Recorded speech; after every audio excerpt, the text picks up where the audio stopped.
And our next two speakers are really among the pathfinders in our area and elsewhere in developing those networks. So I'm going to turn it over to Apollo Karara first, and then to his colleague Stefanie Trice Gill. Thank you for letting me speaking to the audience. My name is Apollo Karara, and I'm the founder of the Maine Association for New Americans. Stefanie and I were asked to talk about creating networks within this context of this discussion, how to creating economic vitality that immigrant can bring to the state of Maine. It's hard to talk about this topic without to take a look about the reality of the economic challenges here in Maine. My friend T, he highlighted when he was exactly presenting his speech about the major challenges we have here to grow the economy. One was the population, all the population. It's hard to bring a new business or to keep your business where population is getting older. Second is the skill gap we have. So in these two topics, we try to do our search and see how exactly this young population and those who are skilled, what they bring in the economy. According to the National Partnership of Mayors, called the Partnership for a New American Economy, they put together data and they say every additional foreign-born trend in science, technology, engineering, mathematics, who graduate here and stay here in America creates an estimated of 2.62 American jobs. The addition of 100 immigrants who with advanced degree in science, technology, engineering, and mathematics just add 86 jobs for U.S. workers. Additional 100 of immigrants who has advanced degree regardless in the field is associated with additional 44 jobs among U.S. workers. So, according to these numbers, we have immigrants here. Those immigrants, some of them are math teachers, are math, biology, science teachers. Others are computer science engineers. Others are physicians. Others are civil engineering. They did that. We are trying to connect them now. We have some number of them. So they have been trained in their home country. They came with us to training. They have those skills. We can help them to transfer those skills to here and grow the economy. That's why exactly today we try to build that network, how we engage with them, how we know them, who they are, what are their education background, to make sure if we have any model can help them to switch from their home country skill to U.S. skill in the good pathway. That's our vision in our organization, Maine Association for New Americans. We are focusing exactly to accelerate both the social and the professional integration just to get these New Americans to get integrated in this economic growth. My friend Stefanie will keep telling you what we're doing and how we do it. Thank you. Thank you. Many of the highly skilled foreign-trained workers arriving in Maine, as Tay mentioned, are arriving from Central Africa and the Middle East as applicants for asylum, coming to Maine to escape political persecution. However, as applicants for asylum, they are not legally entitled to work for a year or more after they arrive. This delay in entering the workforce is exacerbated further by a lack of immigration lawyers in Maine and a lack of English classes, or a shortage of English classes. Furthermore, whereas many of these new residents are highly skilled professionals, doctors, engineers, and other professionals like Apollo mentioned, Rather than being supported in transitioning their needs to Maine, oftentimes they're pigeonholed into low-skilled jobs. One such newcomer, who in her country was a federal judge and the founder of a human rights nonprofit, expressed it in these words, and this was a testimony given to the legislature recently. Since I arrived over a year ago, I've spent most of my time waiting in long lines at general assistance and on waiting lists for English classes. No one until recently ever asked me what skills I bring here or what I did for work in my country. I should mention this was quoted with her permission. It would make sense for people to be interested in what skills I bring and how I might contribute to the development of Maine. Currently, most people I know here, engineers, economists, doctors, and dentists in their home countries, are all being oriented towards unskilled domestic labor. 3 times a week, for work fare, it's my job to clean the homeless shelter. It's not so bad, but I think I would be more useful to the state of Maine if I had the opportunity to use my experience in law and justice to help people understand the legal system, or to otherwise use my experience to make a difference here. I do have the capacity to contribute something to our state of Maine. We all want to contribute. If our skills are taken into account and we are supported in transitioning them to the U.S., we will no longer be a burden to general assistance or to the state. We will contribute. So that's one story. There are many stories out there.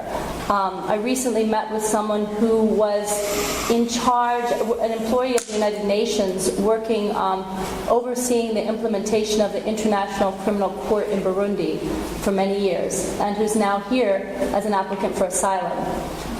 He doesn't yet have work papers and is spending a lot of time trying to figure out, where do I fit in?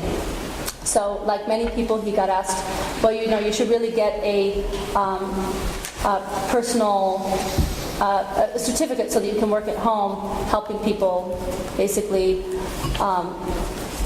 clean up or take care of themselves if they can't take care of themselves properly. And I said to him, let's talk about who you are and what you want to do here. Because, frankly, there should have been a reception in your honor when you came to the state of Maine. And it's a year later, that hasn't happened, but let's start making those connections so people realize the valuable resource that's here in Maine. And let's start to, and this is actually for people after being here for a year or more, this is a transformative experience for people to actually say, you mean it does matter what I did in my country? You mean somebody cares about how we do that? So that's what Mana is trying to do, is to say, look, we know that lots of people in this room care about that, but currently there's no system in place to make that matter, and to, as Apollo said, have this contribute to the Maine economy, which desperately needs contributions. So Mana has been working to bridge this gap by, first of all, getting to know people, inviting them over to our homes and to our social and professional networking events. We joke we've been integrating a lot of events around the city of Portland, saying, well, there tends to be separate circles, and what we're trying to do is to break down those barriers so that if you go to a professional networking event, that there are foreign-born persons there, and large numbers of them, to start to, because these are people who desperately need those connections. So asking people who they are, what they did in their countries, and what they want to contribute here. Helping them make connections and develop professional networks and mentors, people who can serve as guides in getting back into their profession. We also work to find out what each individual needs to accomplish both their professional and personal goals. Because for someone who's a new American coming to the state, this can be very complicated. Personal goals like housing, getting a lawyer, can be very connected to whether or not, how much time and energy they have to actually work on issues related to their career. One thing that we find is while people are waiting on in line for English classes, we can advocate for them to get into an English class. We can also try to arrange an internship for them where they are, if they have an English class 2 days a week, they could spend 3 days a week at an unpaid internship getting exposure to the language in their field. So if they were an accountant in their country, it's very helpful to get that time in an accounting firm here, where they're actually hearing the words, they're seeing the differences, they're learning the culture of their industry in the U.S., which is always a little bit different. And that's great preparation for getting into a job. We then work with individuals and organizations to plug into existing networks and, when needed, to create new networks to help foreign-trained professionals, employers, and nonprofits, often operating in very different worlds, to find each other. This includes performing career-focused case management with foreign-trained professionals even before they are fluent in English. So even if someone comes to us with a resume in French, what we'll say is, well, first of all, let's get this into English, let's get you a LinkedIn profile, and let's start having you be able to get networked with people so that they know, even if you can't express it yet, we want them to know what you did in your country. So helping people get to where they want to be, advocating for them to get an immigration lawyer if they were rejected by ILAB, getting into English classes, inviting them to, helping them create digital profiles in online groups like Dr. Kayumba. On this end, developed a LinkedIn site for internationally trained healthcare workers, which was the product of a Hanley Leadership Fellows project for which he and I were co-sponsors. So that now is a meeting place for people who are foreign-trained healthcare professionals living in the state of Maine. We're working to create other online forums like that where both employers can find potential employees and where these individuals can find each other. And I should mention, Portland Adult Ed has been fantastic at this. They've been doing meetings of different professionals from different industries. So they had a big meeting of foreign-trained engineers, foreign-trained finance professionals, and they have a fantastic program under the leadership of Rob Wood and Deb Brighting and Bridget Kahn, where they specifically work with New Mainers on issues like this. We then work in collaboration with these partners I mentioned to find employers who are seeking hard-to-find skills, most of whom don't anticipate applications from foreign-trained professionals residing in the state of Maine. Whenever possible, we try to provide personal introductions, arrange for a lunch meeting so that people can meet each other personally outside of the interview process, and take whatever measures it takes, whether it's internships, accent reduction classes, which we have a large number of people going into an accent reduction class starting Wednesday, or certifications, anything that will increase their chance of getting hired in jobs befitting their skills. Rather than home health worker, mental health caseworker. Rather than janitor, executive director. Those are the types of jobs we're aiming for. We also look for ways to apply the skills and civic contributions of these new arrivals, many who led nonprofits in their home countries, to nonprofits here. Still too many nonprofits here primarily relate to immigrants as service recipients. And people feel that, rather than as amazing human resources that they are. So ironically, many of those same nonprofits that I've worked with, a number of them as a consultant, struggle to find ways to, quote, engage the immigrant community. How do we engage the immigrant community? And so we look for ways to help these two sides find each other, to help nonprofits work with immigrants as peers, learning to see each other as equal partners, participants, collaborators, whether as board members, employees, or grant partners.